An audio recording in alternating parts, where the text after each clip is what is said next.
Glória a Deus, glória a Deus. Eu convido você a abrir a sua Bíblia no Evangelho de Mateus, no capítulo 3. Mateus capítulo 3, e nós vamos ler os 5 primeiros versículos do capítulo 3 de Mateus.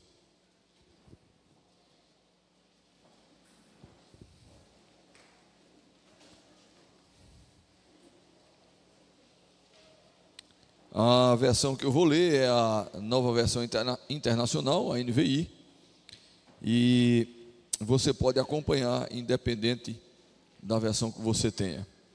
Eu preciso esclarecer que no começo do culto não estava passando as transparências das músicas porque o computador deu um problema e o nosso irmão Fábio estava tentando resolver, teve que sair para comprar uma peça, mas chegou a tempo da gente ter uma boa parte sendo transmitido no telão. Mateus capítulo 3, a partir do 1 até o 5, diz assim o texto sagrado. Naqueles dias surgiu João Batista, pregando no deserto da Judeia. Ele dizia: arrependam-se, porque o reino dos céus está próximo. Este é aquele que foi anunciado pelo profeta Isaías. Voz do que clama no deserto: preparem o caminho para o Senhor, façam veredas retas para ele. As roupas de João eram feitas de pelos de camelo, e ele usava um cinto de couro na cintura. O seu alimento era gafanhoto e mel silvestre. E a ele vinha gente de Jerusalém, de toda a Judeia e de toda a região ao redor do Jordão. Pai querido, muito obrigado, Senhor, por sua palavra, principalmente pelo privilégio que temos de estarmos aqui cultuando ao Senhor, na certeza de que o Senhor está conosco, no cumprimento da sua promessa de que onde estivessem 2 ou 3 reunidos no seu nome, o Senhor estaria presente. E baseado nessa palavra, nessa promessa, nós clamamos que por sua bondade e graça, o seu Espírito nos assista nessa noite, de tal forma que a palavra possa penetrar no nosso interior com compreensão, entendimento, discernimento, para que possamos assim, ó Deus, nos deixar ser trabalhados por sua palavra. Palavra essa que transforma, liberta, limpa a mente, para que possamos desfrutar da boa, perfeita e agradável vontade do Senhor. Por isso eu coloco a minha vida diante do Senhor e coloco a vida de cada irmão, cada irmã que está aqui, aqueles que estão e os que estarão nos assistindo através da live. Que o seu Espírito nos alcance nessa noite e ministre o nosso coração. É a nossa oração, em nome de Jesus. Amém. Você pode sentar um pouquinho.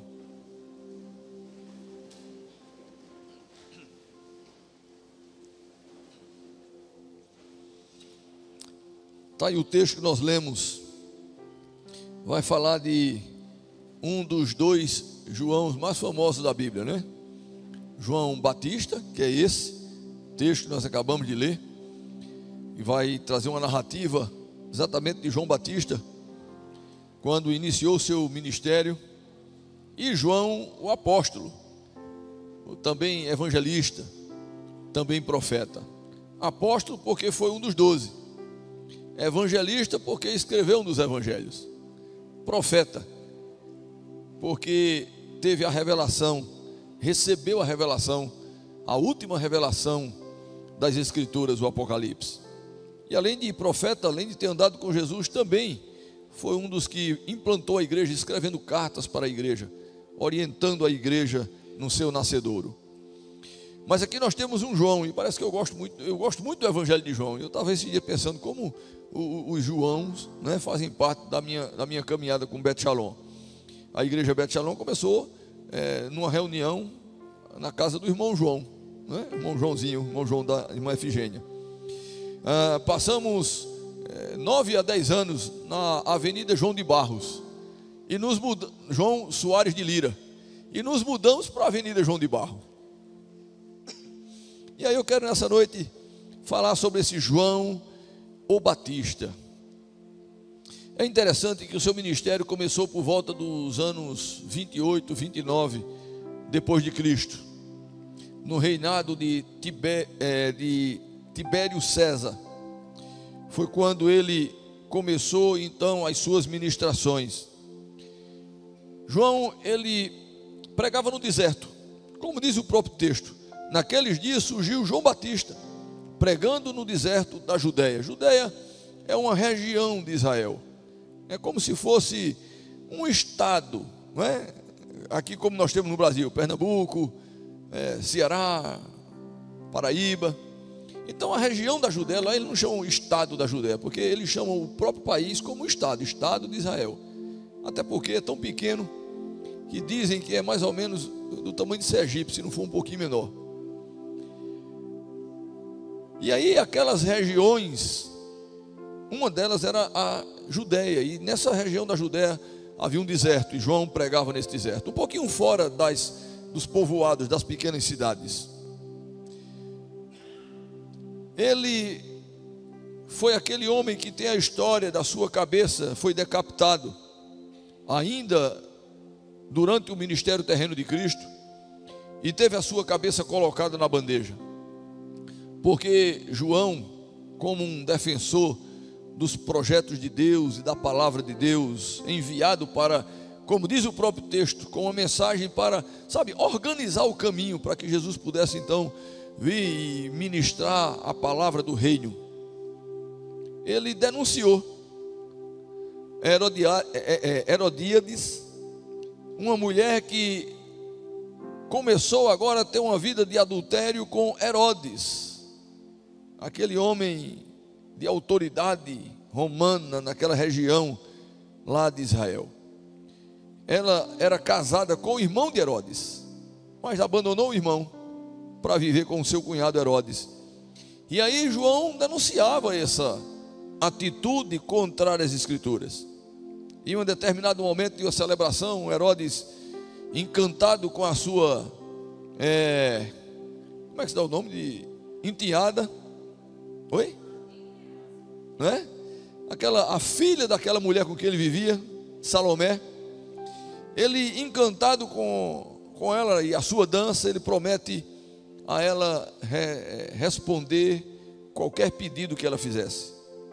E ela, motivada pela sua mãe, então ela pede a cabeça de João Batista, porque João Batista, com a sua mensagem de conclamar para que eles se arrependessem e se preparassem para a vinda de Cristo, como acontece nos nossos dias, aquele que anda fora da vontade de Deus, em uma vida pecaminosa, se dando ao luxo e aos prazeres da carne, muitas vezes, ao invés de querer quebrantar o coração, se tornar arrependido para alcançar o perdão, eles, nas suas acomodações, preferem bater de frente com aqueles que anunciam a palavra restauradora de Cristo Jesus, o Senhor.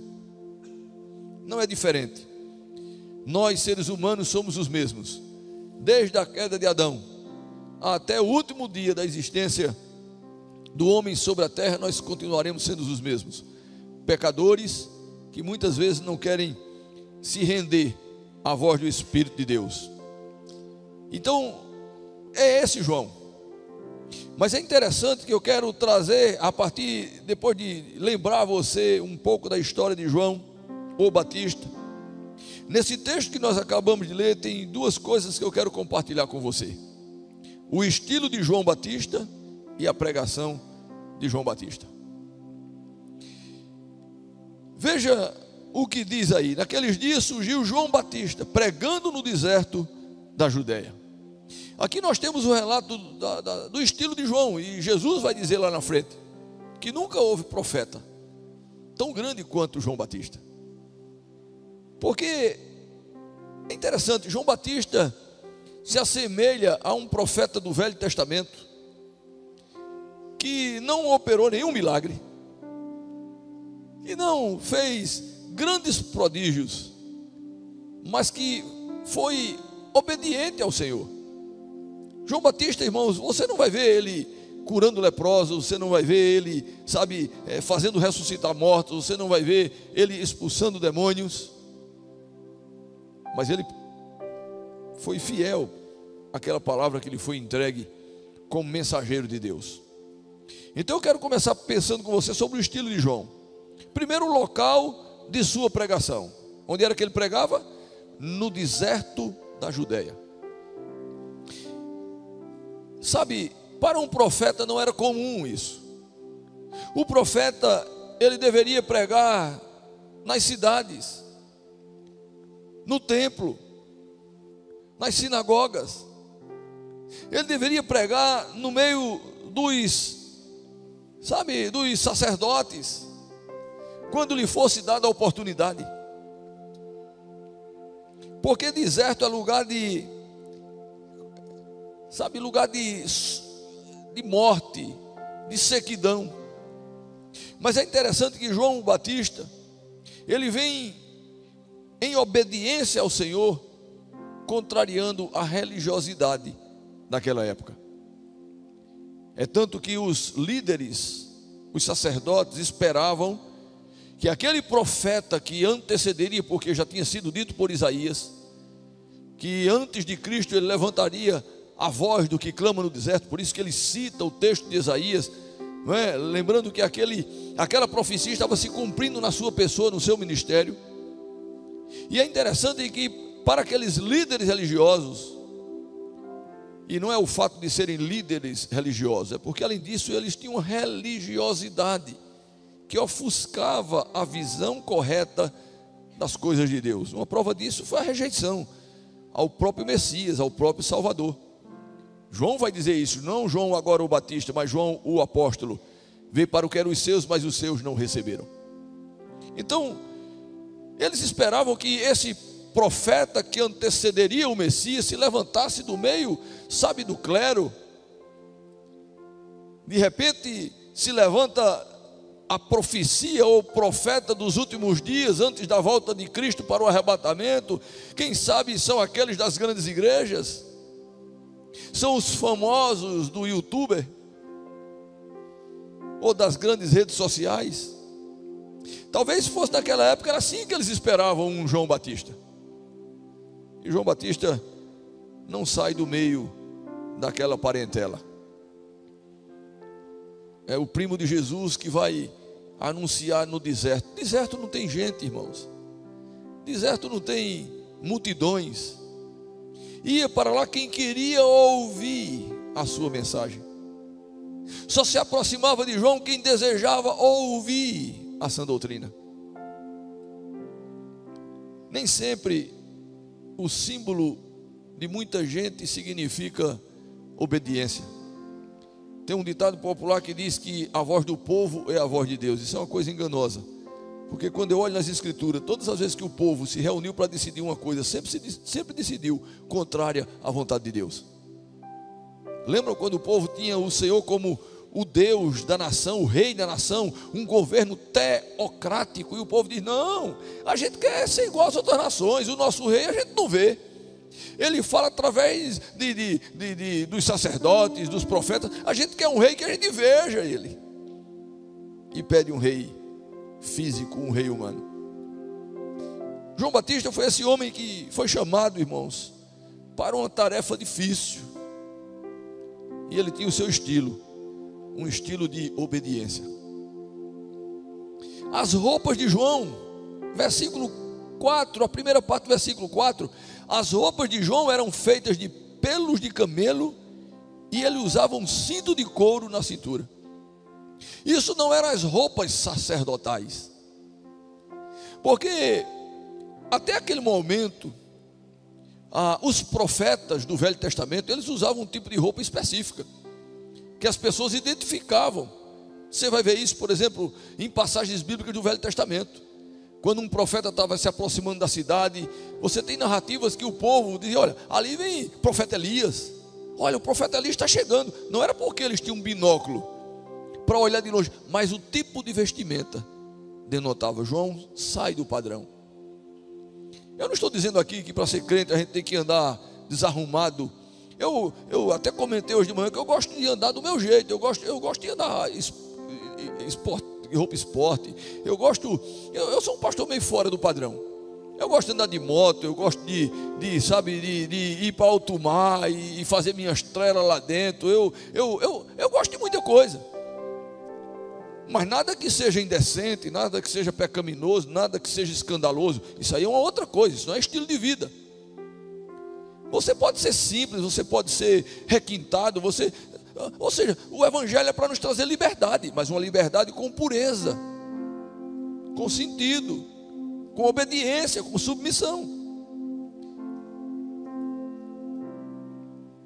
Quando eu vou pregar numa igreja, eu fui pregar em igrejas que eu sei que aquela igreja, ela só aceita que a pessoa pregue de paletó e gravata. Então, mesmo se for no domingo de manhã, como eu venho aqui para o Logos Day, né, de camisa polo, eu não iria pregar como não fui. Eu visto o paletó, boto a gravata, fico meio que entalado, mas vou.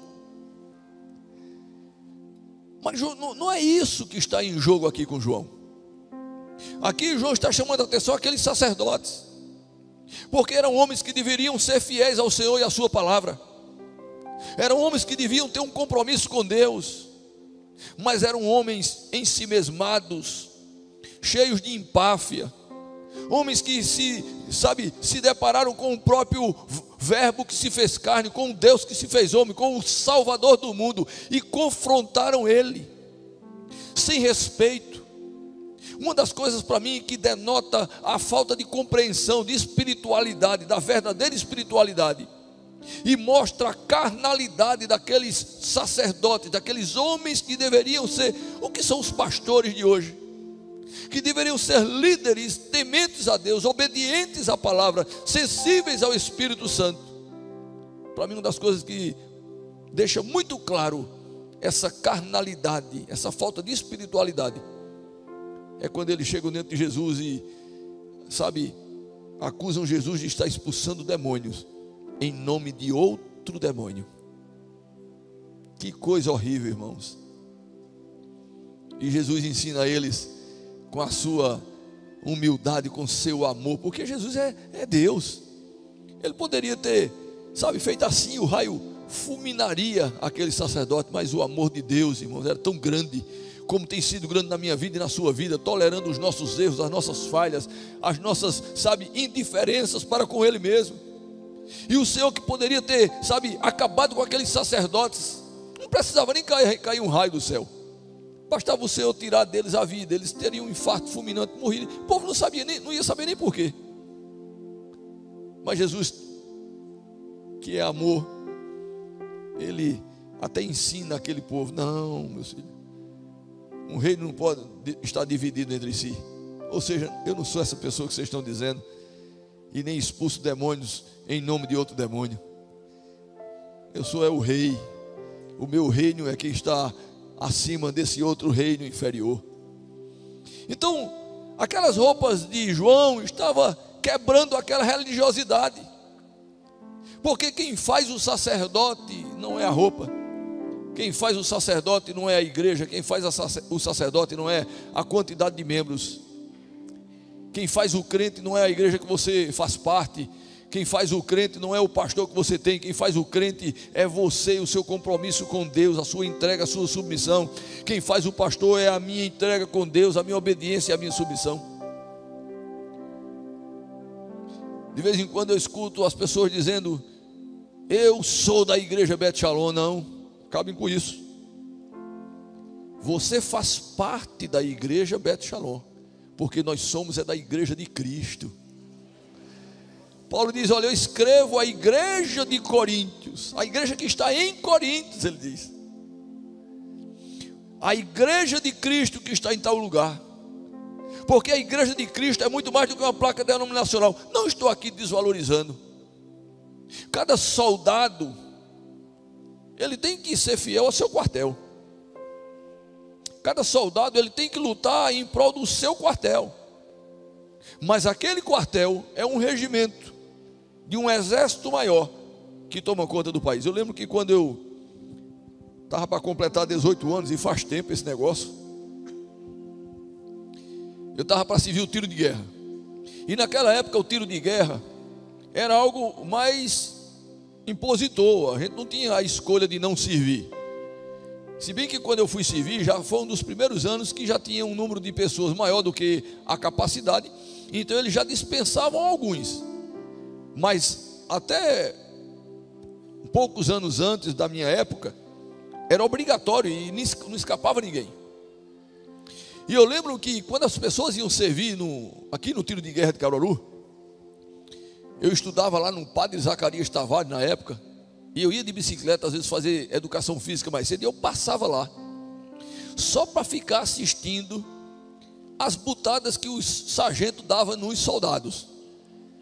Porque quando botava eles para fazer ordem unida, que eles erravam, irmãos, a gente ria, e eles não podiam nem dizer nada para a gente, porque estava lá, só recebendo ordem. E eles obedeciam e faziam. E muitas vezes a gente passava, eles estavam lá no sol pintando as paredes, arrancando, os arbustos que nascem.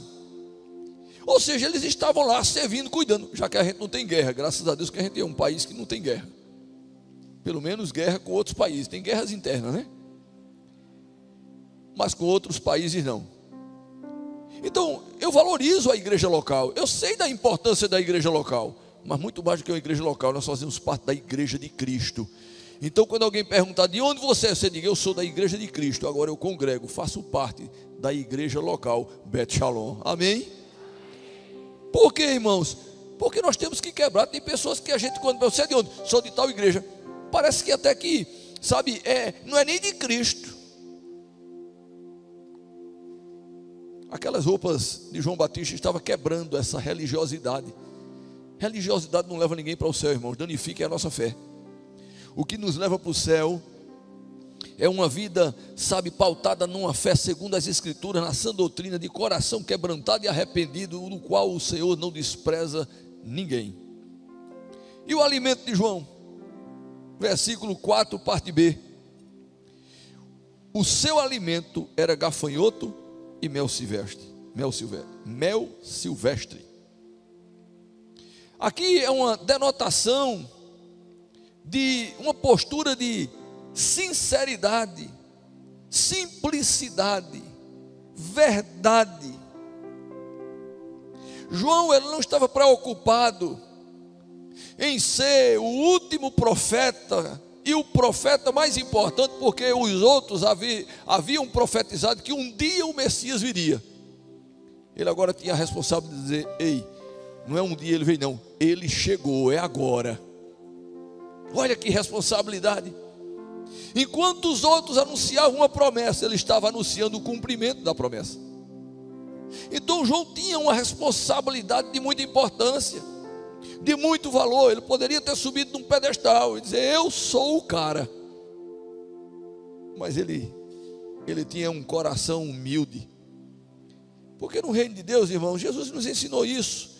Isso serve para mim e para você. Aquele que quer ser o mais importante, que sirva os outros. Porque os últimos serão os primeiros e os primeiros serão os últimos. Jesus nos ensina isso. Quando ele conta aquela história, aquela parábola que diz, olha, se um dia você for convidado para uma festa de bodas, não corra e sente na cabeça da mesa, porque pode ser que quando você sentar na cabeça da mesa e o Senhor chegar e aquele não seja o seu lugar de honra, você passe pelo constrangimento dele pedir para você levantar e sentar lá no final da mesa e colocar na cabeça da mesa aquele que realmente tem honra. Sente lá no final da mesa, porque se você for a pessoa que ele quer honrar e colocar na cabeça da mesa, é muito mais bonito. Na hora que ele chegar, ele dizer, ei, o seu lugar não é aí atrás, o seu lugar é aqui do meu lado. Então o evangelho é sinônimo de veracidade, de transparência, de verdade, de sinceridade, mas também de simplicidade. Nenhum de nós podemos bater no peito e dizer que somos o cara, porque nós precisamos de Deus para perdão dos nossos pecados, precisamos de Deus para tocar na nossa alma e sustentar a nossa fé. Nós não somos nada sem Ele, nós não conseguiremos nada sem Ele, nós não chegaremos em lugar nenhum sem Ele. Então quem somos nós? Nada. Ele em nós é que se torna a esperança da glória. Então, eu lembro daquele texto que diz, olha, e era um homem de Deus, o apóstolo. Aí disse, quem sabe, depois de realizar tudo que eu realizei, eu consigo ser intitulado como servo inútil. Então, queridos, o estilo de vida de João era um estilo muito bonito. Era um homem que sabia quem era o Senhor, e ele sabia se colocar na devida posição, que ele cresça e que eu diminua. Como é que eu posso aplicar isso para as nossas vidas? É simples. Será que os nossos atos, nós queremos realmente que Cristo seja aquele que é evidenciado? Será que a minha vida, ela reverbera Cristo a ponto das pessoas olharem para nós e dizer: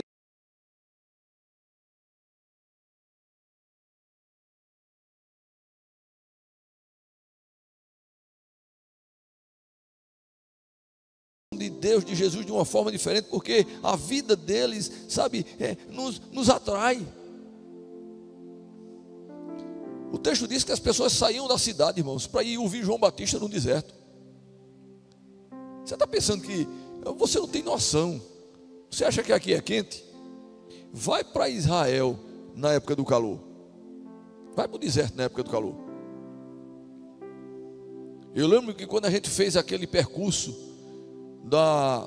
o mesmo percurso de Moisés, quando sai do Egito para a terra prometida, e nós estávamos na primavera entrando no verão, naquele ano que nós fomos, e quando a gente passou ali no deserto do Sinai, num ônibus com ar-condicionado, o povo começou reclamando dentro do ônibus: motorista, por favor, liga o ar-condicionado. E falava, o motorista não entendia. Aí era um intérprete. O intérprete disse: o que é que está vendo? Vocês estão agitados? Ele disse: não, o cara não liga o ar-condicionado, muito calor. Aí ela foi lá saber o que estava vendo. Aí voltou e disse: não, o ar-condicionado está ligado no máximo, é porque aqui é quente. E a turma ficou resmungando, né? O brasileiro gosta de reclamar, reclamando, isso é conversa, é porque não quer ligar. Mas a gente tinha que parar no meio do deserto para almoçar. Aí a gente viu que realmente o ar-condicionado estava ligado, porque, irmãos, quando ele abriu aquela porta daquele ônibus, parecia que a gente estava abrindo um forno. Sabe quando você assa uma lasanha no forno, que você abre, que sobe aquele primeiro vapor? Misericórdia, a gente quase não queria sair dentro do ônibus com o calor que estava. Aquele povo ia para lá para ouvir, porque João tinha uma palavra de compromisso com o Senhor, de uma vida compromissada, de uma palavra, sabe, calibrada na verdade do Evangelho de Cristo. Por fim, isso é o estilo de vida de João, mas tem a pregação de João. Versículo 4, parte B, sua pregação. Não, versículo 4 não. Versículo 3, parte B. Olha o versículo 3 todo. Este é aquele que foi anunciado pelo profeta Isaías. Voz do que clama no deserto. Preparem, essa era a pregação de João. Preparem o caminho para o Senhor, façam veredas retas para Ele. Tem um outro texto bíblico que vai dizer que a pregação de João era: arrependei-vos. Arrependei-vos. Confessai os vossos pecados e arrependei-vos, porque chegou o ano aceitável do Senhor, chegou o ano da redenção. Essa era a pregação de João. A pregação de João era chamar o povo ao arrependimento. A pregação de João era, sabe, dizer que nós somos pecadores, mas que estava chegando o Messias, o Salvador do mundo. Lá no Evangelho, nesse mesmo, nós estamos em Mateus, mas no Evangelho de João capítulo 1, quando vai falar de João o Batista, diz que quando Jesus chega e se apresenta diante dele para ser batizado, ele então revela, através da sua mensagem, aquilo que ele estava se preparando e preparando o povo. Ele diz: olha, eis aqui o Cordeiro de Deus que tira o pecado do mundo. É sobre ele que eu tenho falado, é sobre ele que eu tenho anunciado, é dele que eu tenho dito que nós precisamos nos render, precisamos nos arrepender, é a ele que nós temos que correr. Eu lembro que certa vez João está conversando com um dos seus seguidores, e quando os seguidores dão a resposta a João Batista sobre o que Jesus estava fazendo, ele diz: olha, sigam ele. Então João foi esse homem consciente. Como crente nós temos que ser conscientes, irmãos. Nós não somos nada, nós precisamos da misericórdia de Deus, nós precisamos da obra redentora de Cristo, nós precisamos do perdão dos nossos pecados, mas nós precisamos também nos converter com sinceridade de vida, com uma vida prática que produz frutos de arrependimento, como o próprio João andou pregando, João Batista. Porque um coração quebrantado e arrependido, tu não desprezarás, Senhor, mas um coração quebrantado e arrependido produz frutos de um coração quebrantado e arrependido. Então, a pregação de João era essa, sua principal mensagem. Vejam, está lá em João 1, 29, Evangelho de João, capítulo 1, 29. Vejam, é o Cordeiro de Deus que tira o pecado do mundo. A pregação de João Batista, que não foi diferente da pregação de João, o apóstolo, que não foi diferente da pregação do apóstolo Paulo, que não foi diferente da pregação do apóstolo Pedro. Foram homens compromissados com a verdade de Deus. O verdadeiro crente, ele tem que ser compromissado com a palavra de Deus, mesmo que a sua cabeça tenha que ir para a bandeja. Talvez quando você lê a forma que João retruncou a vida de Herodes, você até, naquelas expressões, você acha até que João foi grosseiro. Nós precisamos lembrar que nós estamos lendo um relato de uma fala de uma outra época, de uma outra cultura. Não é para nós nos tornarmos crentes grosseiros que apontam o pecado do outro, no sentido de não trazer, de ofensiva. Nós precisamos anunciar o que a Bíblia diz, com amor, com amabilidade. E naquela época, aquilo era a forma deles falarem. Mas nós podemos continuar sendo fiéis à palavra e anunciar. Irmãos, pecado não vai deixar de ser pecado nunca. O que desagrada a Deus não vai deixar de desagradar a Deus nunca. Eu sei, tem algumas leis que estão sendo aprovadas no mundo todo, que mudam coisas que outrora eram repulsivas em coisas aceitáveis. Mas muitas dessas coisas repulsivas que estão sendo colocadas hoje, empurradas de goela abaixo, como que são coisas corretas a serem feitas e vivenciadas, elas são pecados e vão continuar sendo pecado. Quem é que vai então avisar o povo que eles precisam se arrepender de tais atitudes? Essa é uma tarefa dos Joãos Batistas de hoje. Eu espero que você faça parte desse grupo dos João Batistas, dos Paulos, dos Pedros, e que se a nossa cabeça tiver que ir para a bandeja, que vá. Mas o que nós não podemos ser é descompromissados, infiéis com a palavra de Cristo Jesus, o nosso Senhor. Essa é a posição do verdadeiro mensageiro de Cristo.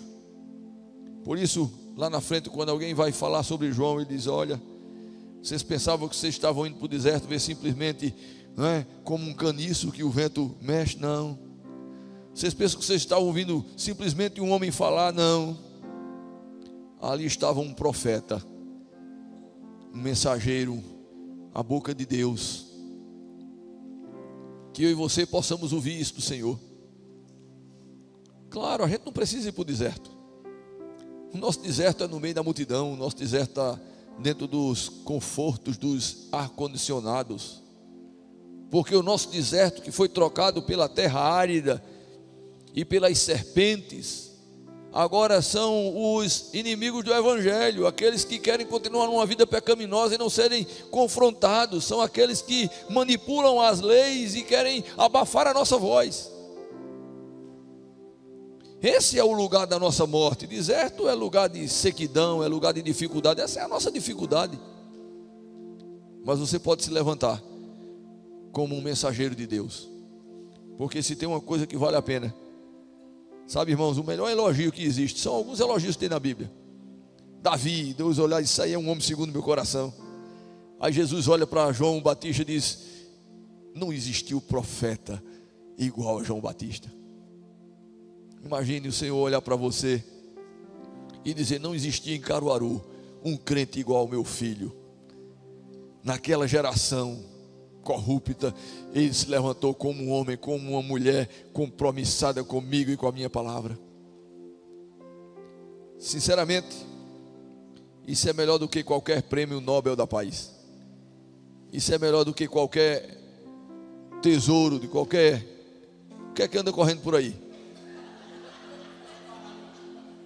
Uma barata, pois alguém pise na barata, por favor. Significa que precisamos mandar detetizar de novo, né, igreja? Desde hoje eu vejo um correndo, olhando para o chão, e digo, meu Deus, eu não estou vendo ouro, né? Eu sei que eu falei na serpente do deserto, mas eu digo, será que entrou um aqui?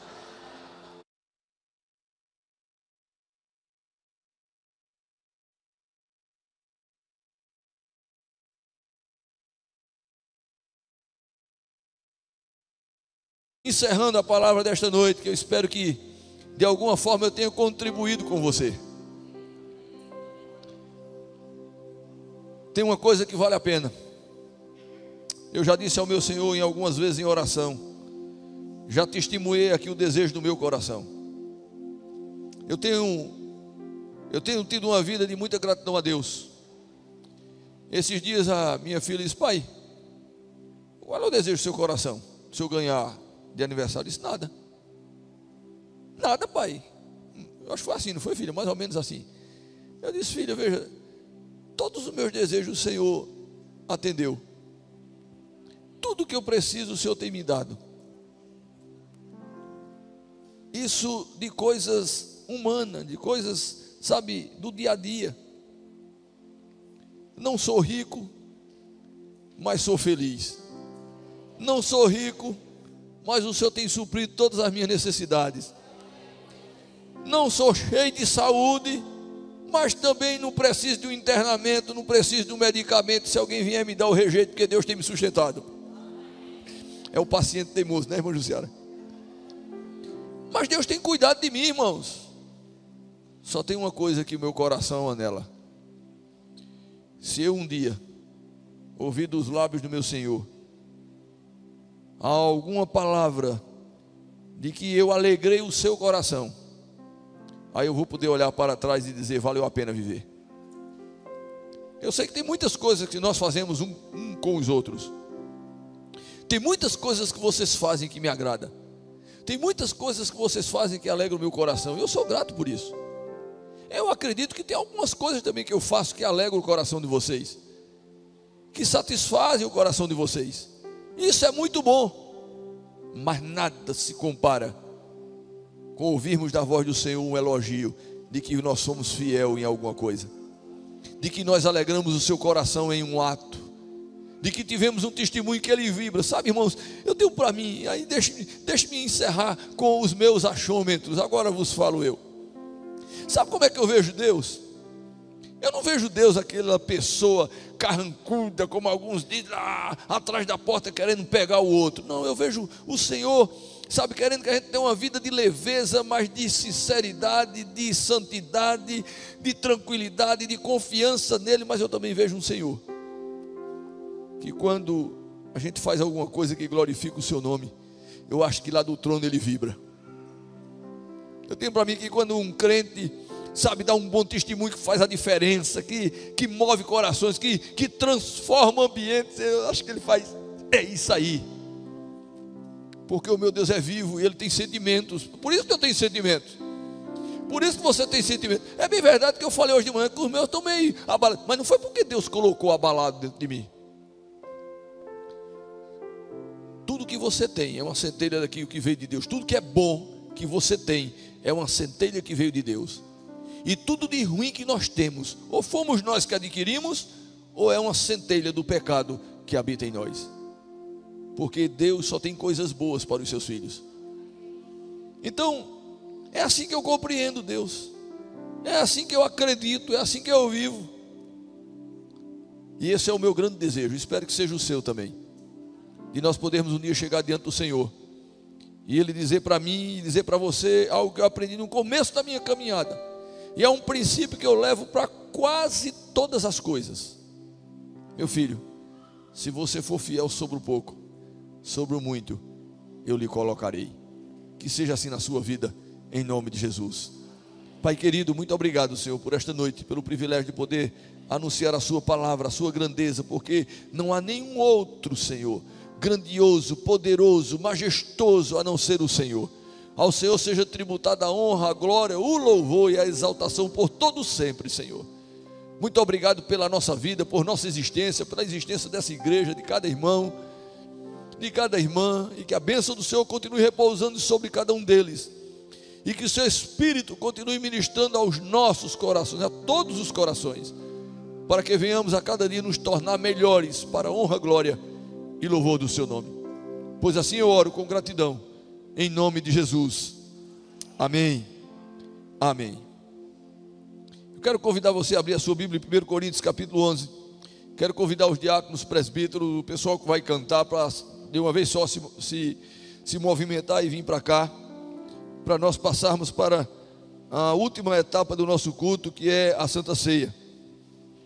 E quando nós estamos lendo 1 Coríntios capítulo 11, a partir do versículo 20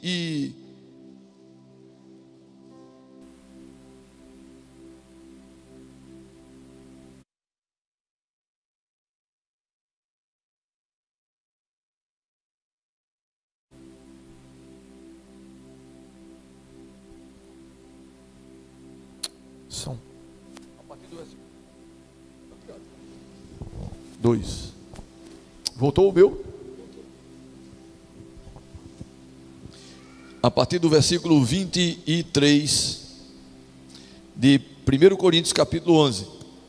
O texto que nós sempre lemos: pois recebi do Senhor o que também lhes entreguei, que o Senhor Jesus, na noite em que foi traído, tomou o pão e, tendo dado graças, partiu e disse: isto é o meu corpo que é dado em favor de vocês, façam isso em memória de mim.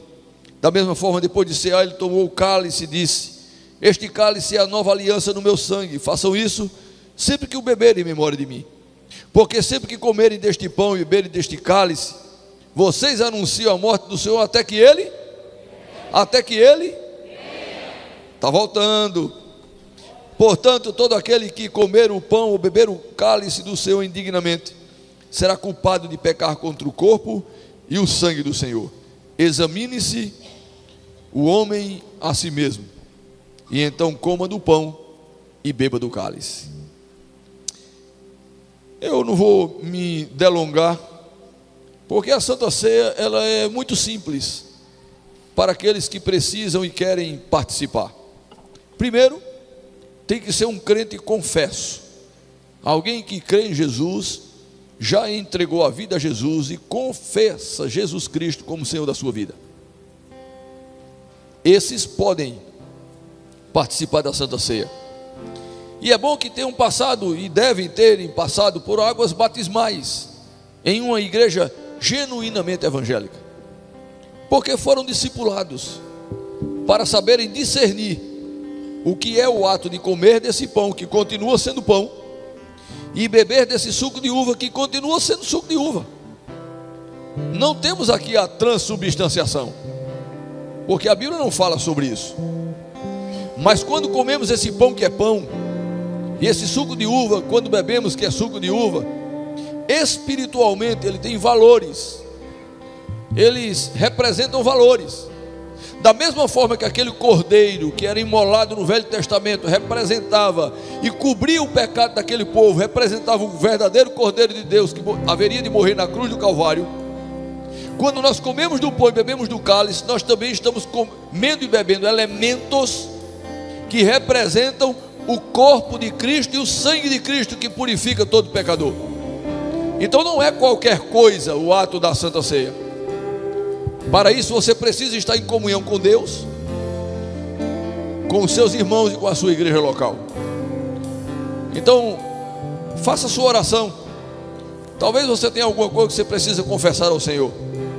Peça perdão, peça misericórdia, peça purificação, peça para que o Senhor lhe torne apto a participar desses momentos, para que quando você comer e beber, você não coma, como diz o texto na sequência, para a sua própria condenação. Pelo contrário, você coma para celebração, exaltação do nome do Senhor e edificação da sua alma.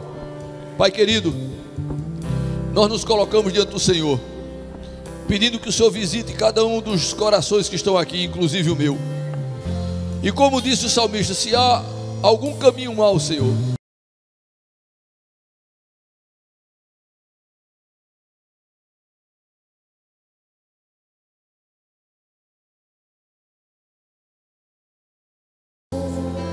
e eu peço que o Senhor nos torne agora, pelo poder do sangue purificador de Cristo Jesus, nosso Senhor, o Senhor nos torne aptos para participarmos da Santa Ceia, para que o Seu nome seja glorificado e as nossas vidas sejam fortalecidas, sejam, ó Deus, tocadas, cheias da Sua presença. Que seja assim na minha vida e na vida de cada um que está orando comigo nesse momento, em nome de Jesus, em nome de Jesus.